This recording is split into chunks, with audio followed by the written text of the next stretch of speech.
What up, bitches? It's the misanthropic one, aka He Who Hungers, and I'm back up in this bitch for another rant/review.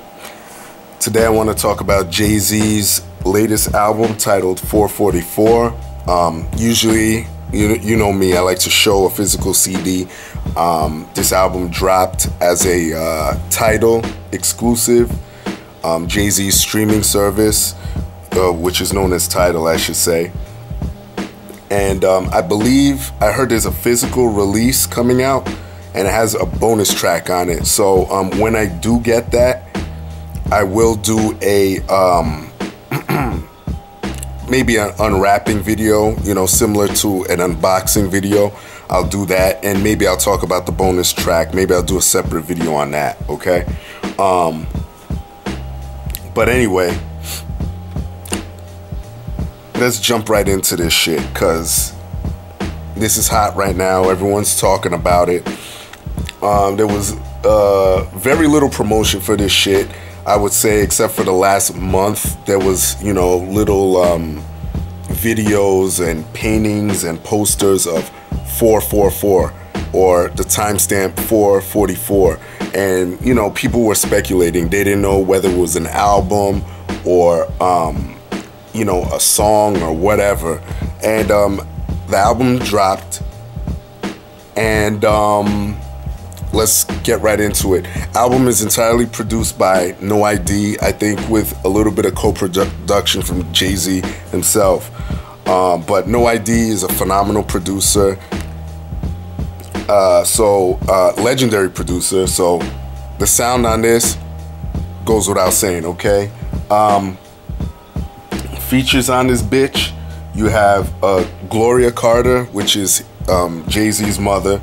You have Frank Ocean. You have Beyonce and Damian Marley. I'm looking at the iPad right now because I don't have the physical release in front of me, okay? So there's 10 tracks on this, 10 tracks on the Tidal version, but then there's a bonus track on the physical. So let's just concentrate on the 10 tracks, okay? Because I'll talk about the other one, like I said, in a future video. So far, from what I've heard on this album, and now this is me getting into the pros and cons, fucking phenomenal. I love this fucking album.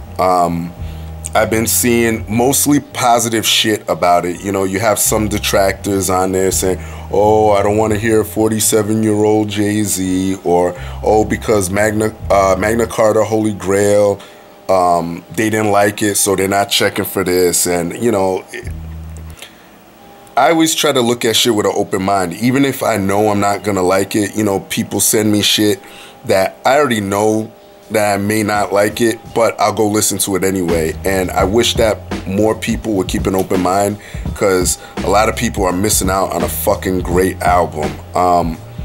Let me go into it, all right? Meat and potatoes. It's Jay-Z, that's number one. Hey, you know, lyrics, influence, that just puts him above a lot of people, okay? I think that goes without saying.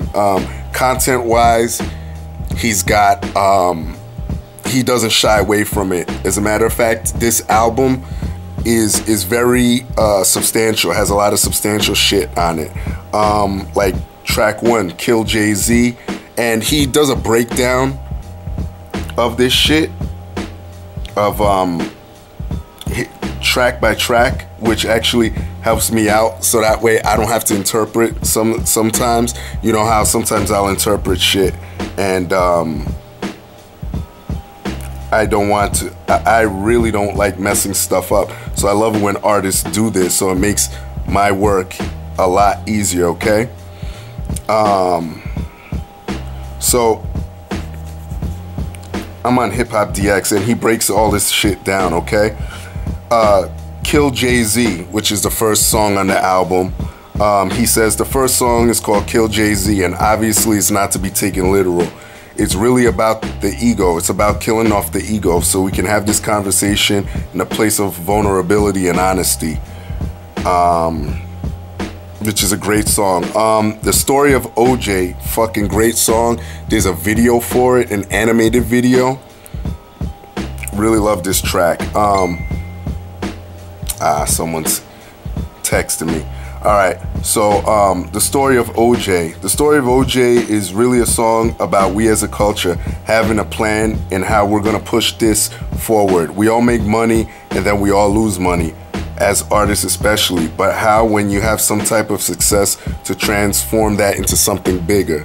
So you could see where he's using the analogy of OJ, you know, how he was on top and then he lost it all, okay?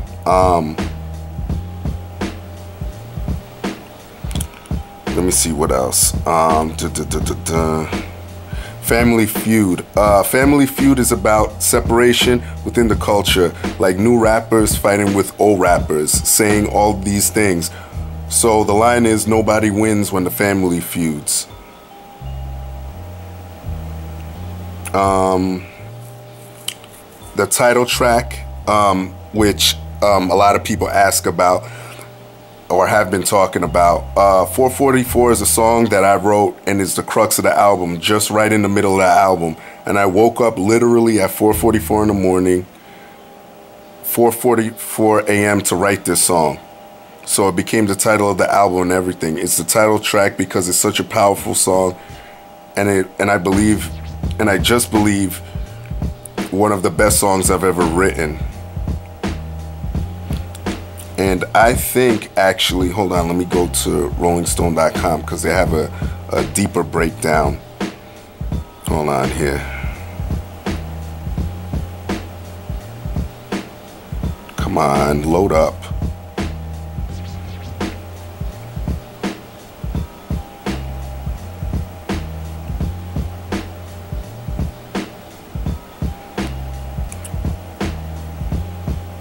Yeah, 444 was a controversial track because it basically was talking about, it was a response to his infidelity, because his wife Beyonce accused him of cheating with Becky, which is, it's so stupid. It's another, it's a white girl, essentially, a way of calling a white chick is Becky. That's the word. I think it's stupid, but whatever.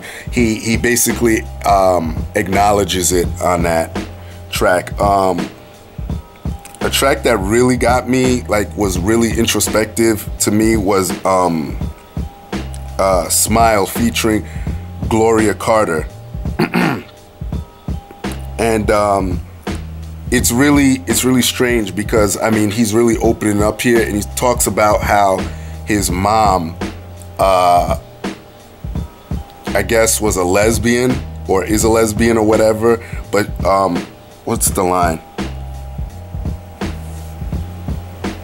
Yeah, he goes, Mama had 4 kids, she's a lesbian, had to pretend so long she's a thespian. Cried tears of joy when she fell in love. Doesn't matter to me if it's him or her.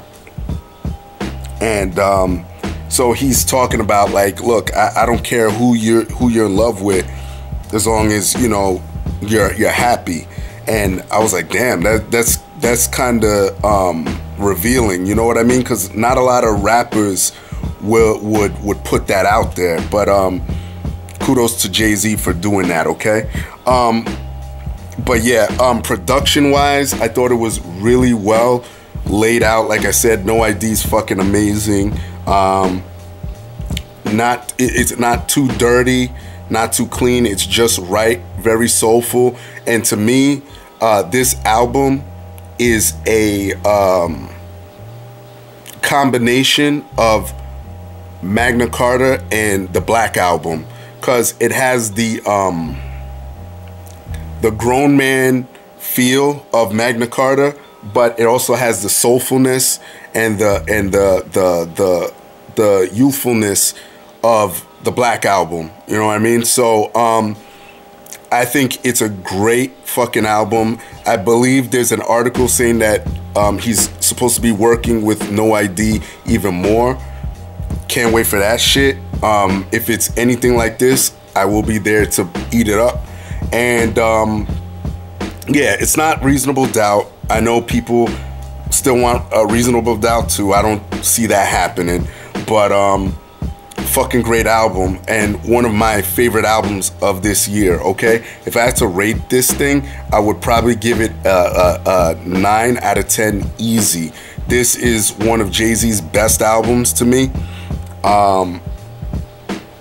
Check it out, okay? I will be back with a physical release if I get my hands on it. You can mark my words on that, okay? Everybody else, y'all know the deal. Leave your love, leave your hate, most of all subscribe, and that's it. Peace, bitches.